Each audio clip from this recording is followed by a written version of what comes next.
Good morning, everyone, and welcome to another live edition of Wealth Building Wednesday, brought to you by TRHT Selma. TRHT stands for Truth, Racial Healing, and Transformation. And you may have the question, what does wealth have to do with transformation? Well, honey, if you cannot answer that question, I cannot help you today, look, or any other Wednesday, because wealth is what it really does take for us to transform our community economically, socially, with education. Y'all know property taxes, things like that. We have to build our wealth. And as you know, in America, we have something called a wealth gap, where the majority of the wealth in this country is held by no more than 2% of our population. And we want to help change that dynamic by equipping people with information that can truly speak to the needs of the families and communities we serve. TRHT Selma serves the Selma Dallas County community.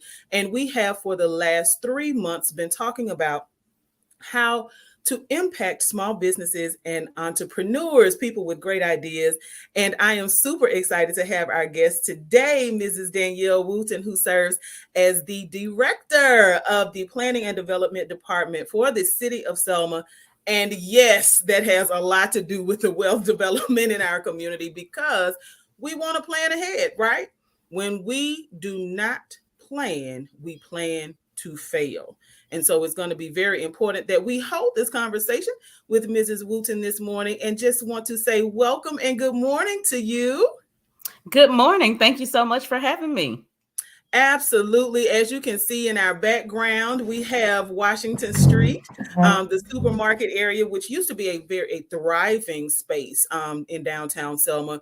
Black businesses abounded the area, and we are hopefully headed in that direction. You can kind of give us some inspiration this morning, but I definitely want to use this opportunity to introduce planning and development to our listeners and our viewers, because we hear those words, and again, when we fail to plan, we plan to fail, those type of quotes and things like that. But what does the Planning and Development Department do for the City of Selma?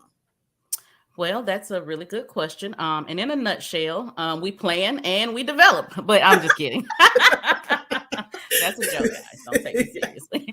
But in a nutshell, so the Planning and Development Department basically is the center of planning for our future. How do we, one, look at, assess, and capture the needs of the community? And then what things do we do as a city across all departments, across stakeholders, private, public, investors? What do we do in order to put a plan together to actually address those needs? So the first thing is one, assessing what are the needs of our particular community, and then two, developing plans through relationships to actually meet those needs. So one, that's what the Planning Development Department does in a nutshell from a planning perspective and a development perspective. We also are a resource. We work with developers that are interested in coming into Selma, interested in investing in Selma.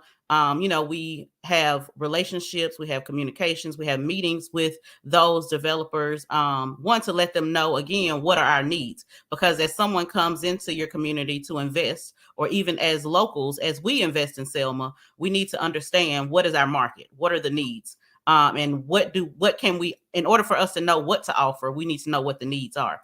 And so that's kind of what we do based on the information that we gather from the community with our comprehensive plan surveys.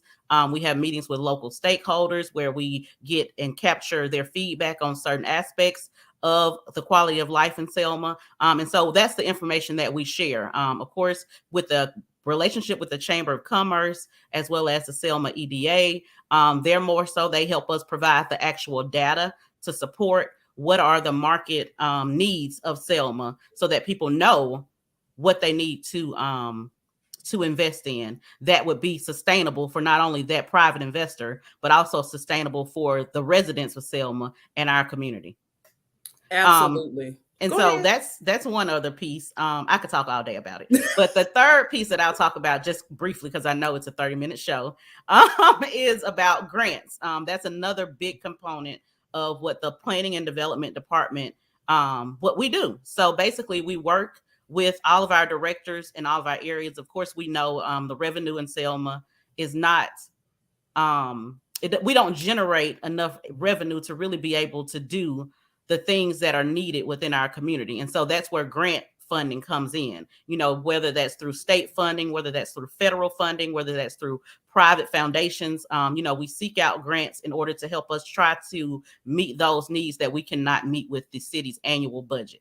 And so all of that is housed in the planning and development department. So if whatever department it is, if public works has a need, if cemetery has a need, if parks and recreation has a need, they say, hey, this is something that we need, but it's not in our budget.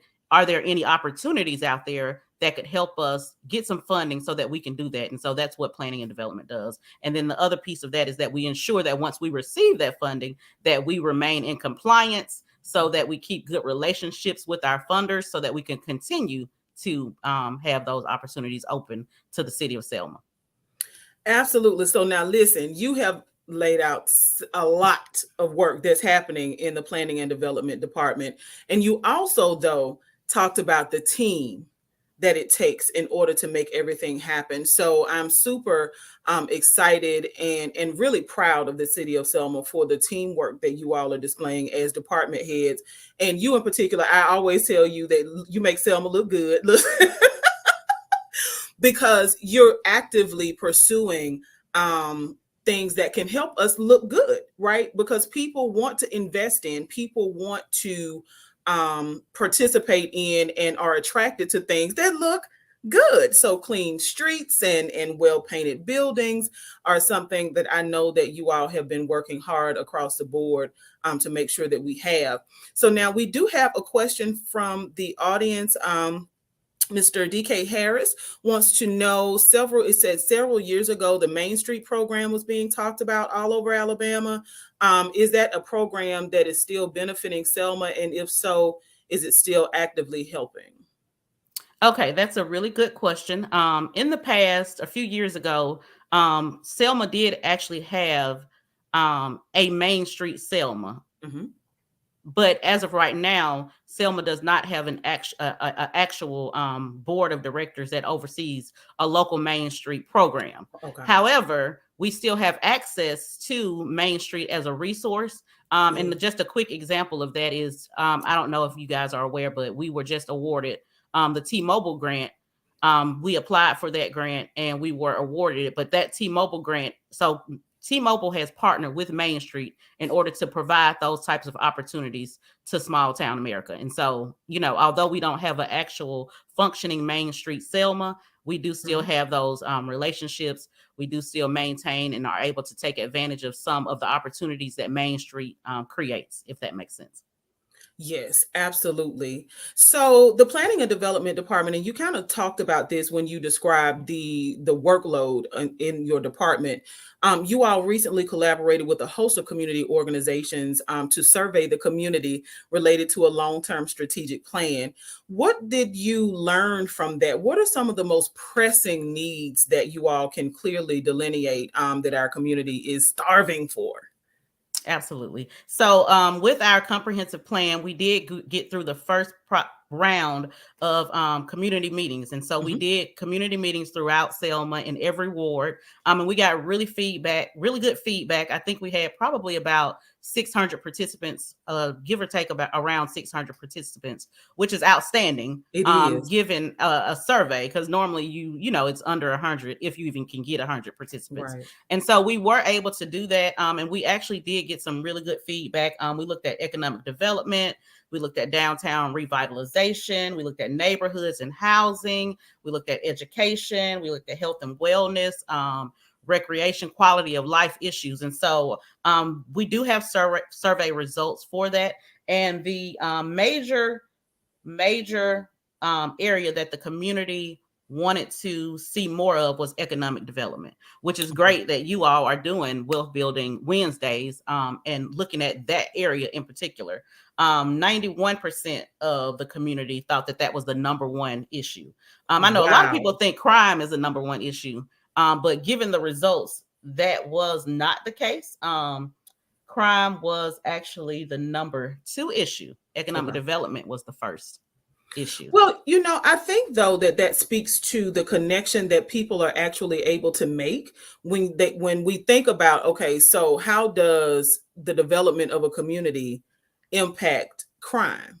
When you have a lot of poverty, you tend to have what is called the broken window theory, where poverty creates this sense of hopelessness, and crime begins to run rampant. So economic development is definitely important. That's a major part of what you do, and so we are delighted to have you here with us this morning. So now we started off in January, we with the series dedicated to entrepreneurs and small business owners. So I'm wondering if you can kind of just tell us, and I think that your mic may have muted itself. Yeah, there you are.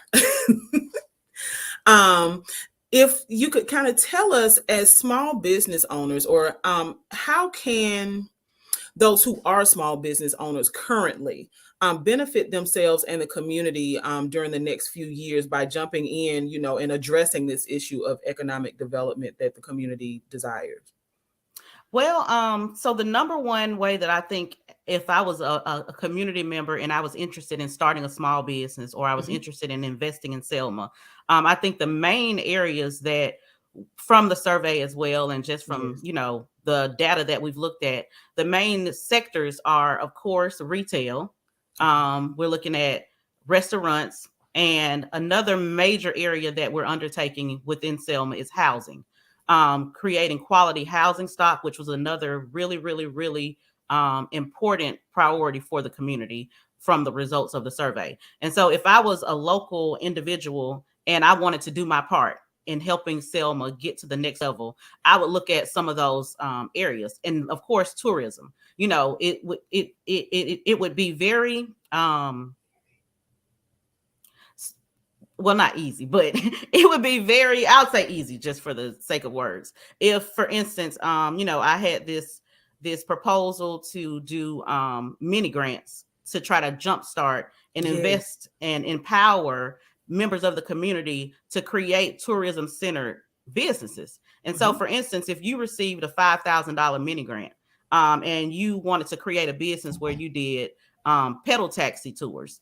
I don't know if a lot of people know what a pedal taxi is. Anybody that's visited New Orleans or Savannah knows what a pedal Hmm. taxi is. But it is very realistic that a company or an individual could go out and get a pedal taxi, and it would be for under $5,000. So if you were able to get that seed money of a $5,000 mini grant, you could go buy your first pedal taxi and immediately begin to give tours of Selma and charge visitors as they come into town. That's tours of Old Town, going looking at the antebellum homes. That's tours of the cemetery, going looking at the history of the cemeteries, the civil rights tract. And so that's a very real business that could be very lucrative and very profitable for someone with just an investment of $5,000.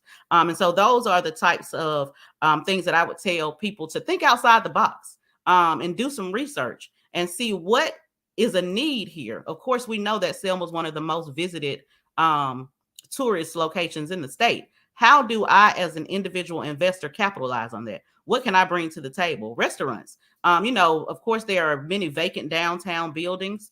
Of course, they're not city owned. Most of them are privately owned, but contacting those owners and say, put together a business plan, have a pitch, say that I would like to open up this type of restaurant because I know that there's a market for more restaurants that are needed for locals as well as visitors. Go to those property owners and say, hey, have you considered leasing or selling space in your building so that I can open up a retail shop? And so those are the types of things that I think the everyday person could actually do. I mean, and there are resources. I'm sure you guys are doing such a great job with educating the community, but there are resources under the USDA Rural Development Agency. There Yes. are resources under the Small Business Administration. And Yes. so there are resources. And so I think what you guys are doing is so needed and so important to educate people on how do I prepare myself first so that I can take advantage of these opportunities that are out here.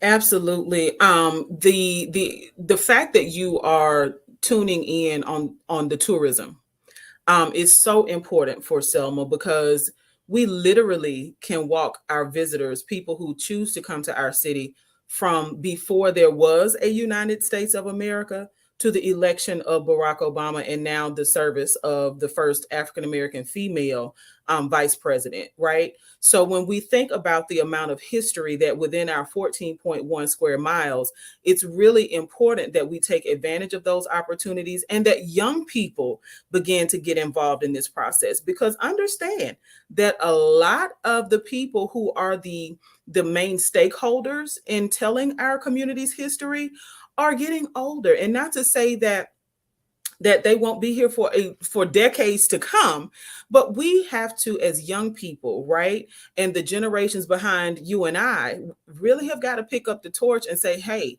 how can I learn how to be a tour operator? What is it that I need to do, or how can I help you make your tour operation more successful? Can I Absolutely. manage your social media, right, so that we bring even more and more people into our community, and that way we don't have to worry about sales taxes from Absolutely. residents. We actually are, basically building the city because of tourism. We could probably Absolutely. have, if we work this tourism thing right, could probably have cobblestone streets if we wanted them, which are extremely expensive, y'all. That's, yeah, they are extraordinarily expensive.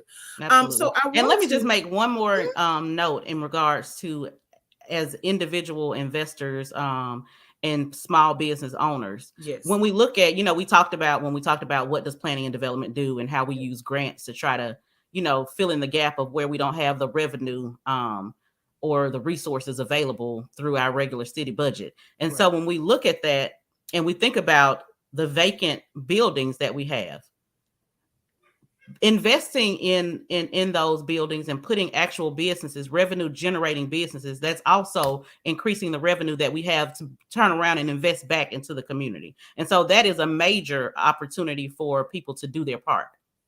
So I just wanted to Absolutely. make note of that the more revenue generating businesses that we can have in downtown Selma, the better impact and benefit that's going to have on our city's revenue.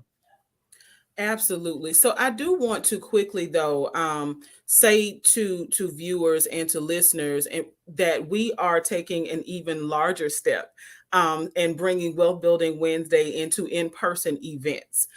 So starting on Wednesday, April 20th, we will actually have Hope Credit Union in our community conducting small business clinics. So if you are a small business owner, or you have an idea about a small business, but you do not have an EIN, you do not have your name registered with the Alabama Secretary of State, you do not have your LLC or corporation established through the Secretary of State's office, we are offering you that opportunity free of charge, except you will have to pay your own fees for registering your name and securing your LLC.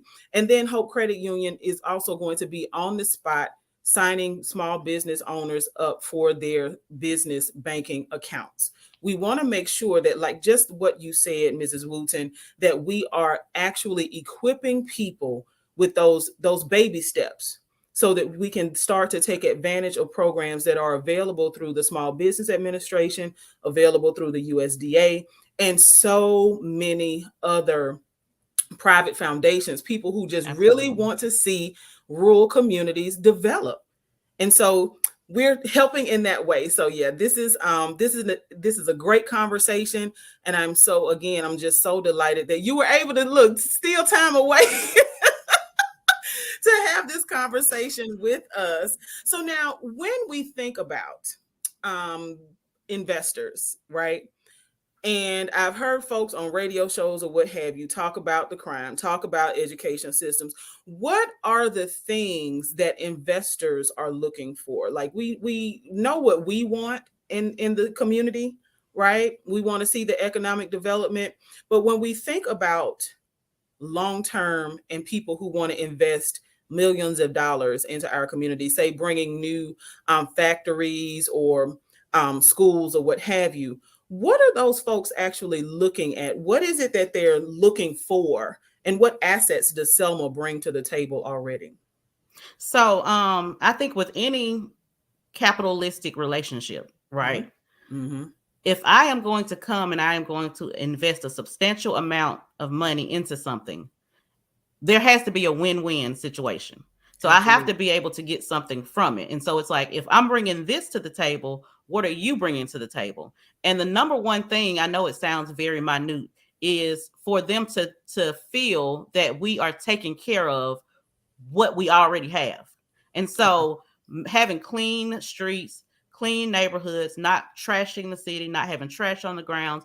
Just, I mean, it's really minute and it's really small, but it can go a long way, because if someone comes into a town or a city and it doesn't look well taken care of, it's like Right. that is a risk for me to invest in something that I don't know if I'm going to be able to get a return of, or I don't know if it's going to be taken care of in a proper way that would generate a return. And so I think that is the main thing. Of course, education matters in order, when we look at large scale manufacturing and commercial economic development, Yeah. education does matter, because as people come in and move into a town, they want to be able to ensure that their children are going to get a quality education. So yes, education matters. But when we look at low hanging fruit, Mm-hmm. just keeping the trash off the street, taking care of our properties, whether you own your home, whether you rent your home, cutting your grass, just going and buying you a gallon of paint from Walmart and just, painting your house, just being presentable, first impressions matter. And that is one of the main key things. The other thing is that, like I said, they want to know that you are investing in your own community. And like the Bible says, and I might not say this correctly, my pastor might get me, but the Lord says, if we cannot take care of a little, why would he Mm-hmm. bless us with more? And Right. so I think that we need to, we all have dreams, we all have hopes about what Selma could become and the potential, and we know that that's true.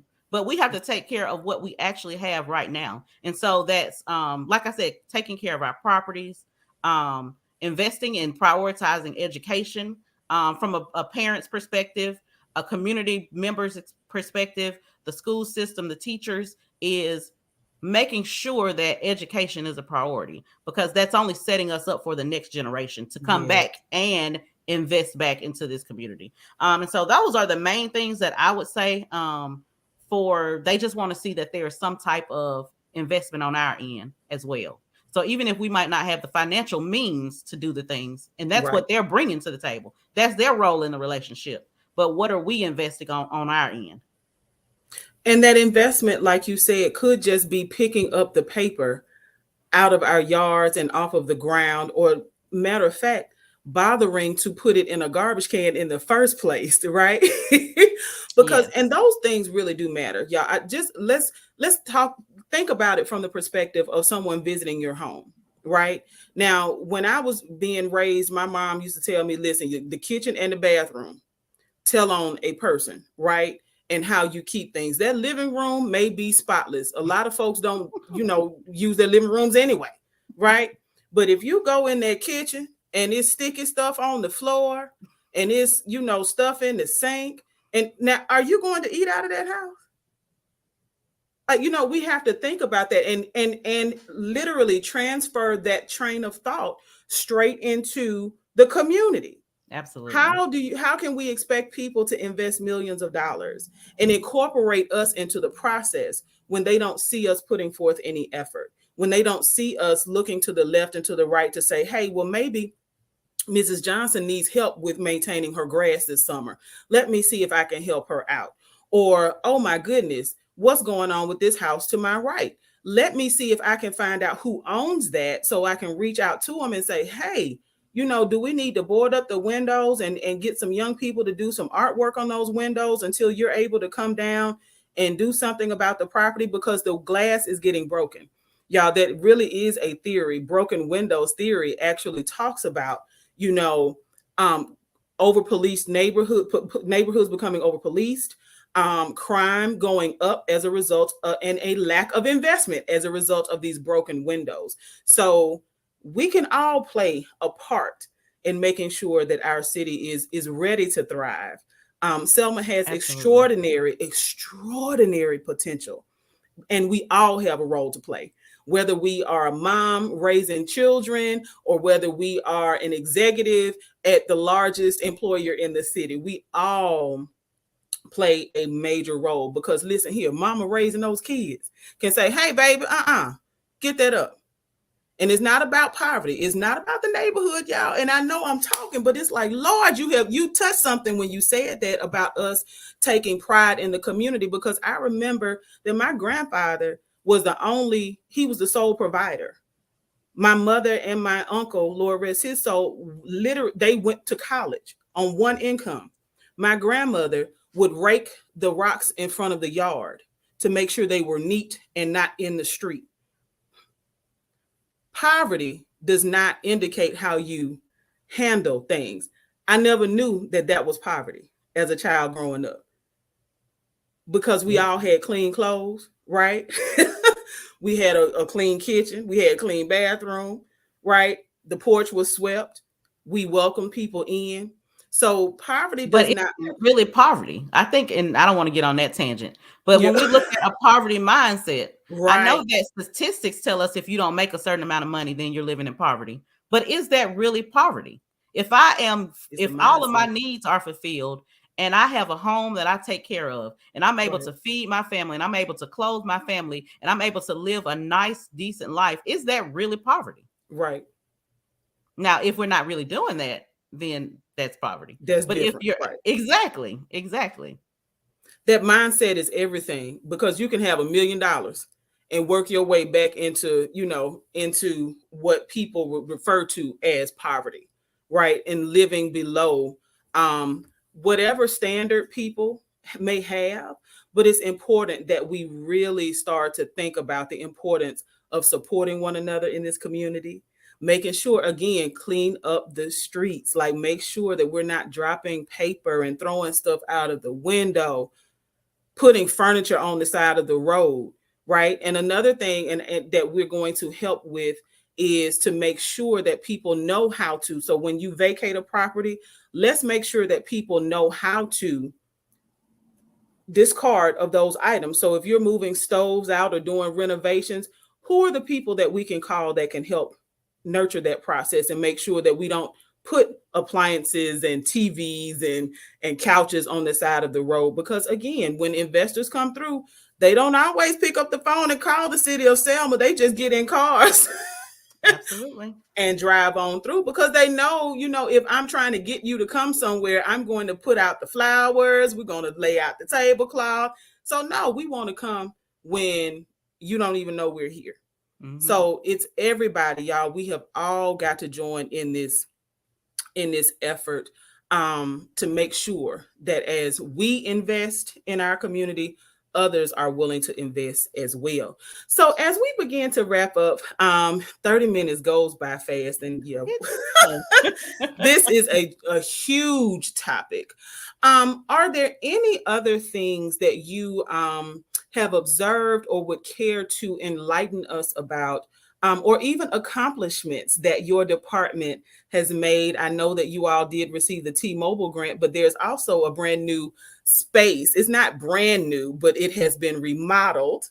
And hopefully you're going to talk about that as we begin to wrap up. So what are some of the major things that you all are working on right now? In general, the major things we're working on, of course, is the housing initiative and Yes. infrastructure. Those are our two main priorities as we prepare to ensure that Selma is shovel ready to receive the types of funding that's going to be coming out from the infrastructure bill, all of the COVID funding sources and opportunities. And so those are our main things. We've been working really hard to partner with other coalition members throughout the county, as well as throughout the Black Belt, other cities Yes. and other mayors to prepare and ensure that we're shovel ready. One of the projects, I don't know if you guys follow the council meetings. I would encourage people to tune in to council meetings because that's where you're actually going to really hear what's really going on within city government. And you don't have to go on hearsay or go on what somebody else said. And that is the best way to stay updated on what's actually going on. But we worked on a project a $1.5 million project to repave the main streets in downtown Selma. Okay. That's all of the main streets except Broad and Dallas, of course, because they're state Oh, okay. highways. But that includes Water, that includes Selma, Alabama, Lauderdale, Washington, Franklin. I think that's 7 streets. But that project is not funded right now. But we have a plan. We've applied for some grant funding so that we can stack resources, utilize some of the city resources that have been aggregated over time that we can apply to that. We've reached out to the county commission to ask them to share in getting that done, because we know that Selma is the county seat of Dallas County. Okay. And also that those roads that we are trying to pave directly adjacent to the county courthouse. And so that's one large project that we're trying to get that done. Again, to show that we are taking care of the little that we have. And we Yes. are trying to be very strategic and creative with how we're able to get these things done, because we don't have just $1.5 million in the city budget Right. to put towards street surface resurfacing. And so we have to get creative in how we are trying to accomplish and meet the needs of our community. And that is a major project, because as developers come into town, that's something that they're going to see immediately is the Yes. condition of the roads, particularly for the downtown area. Now, that doesn't mean that, Public Works isn't working hard to ensure that potholes throughout the city are Yes. formed. And, we're not trying to do projects where we can. But when we look at the biggest return on investment, we have to invest in our downtown area, because if we do that, the return is going to be exponential for us to be able to have the offshoot of being able to invest into our Yes. neighborhoods. And so that's one project. I didn't want to take up too much time with that one, but that's one project. The other project, of course, is um, the infrastructure plan. So we did a citywide assessment, looking at our sanitary sewer system as well as our drainage system. Because Mm, again, as investors come in, if I'm going to invest a large amount of money, I need to know that the infrastructure is in place so that I am not jeopardizing again my investment. And so right. we've done a pre-application to ADEM.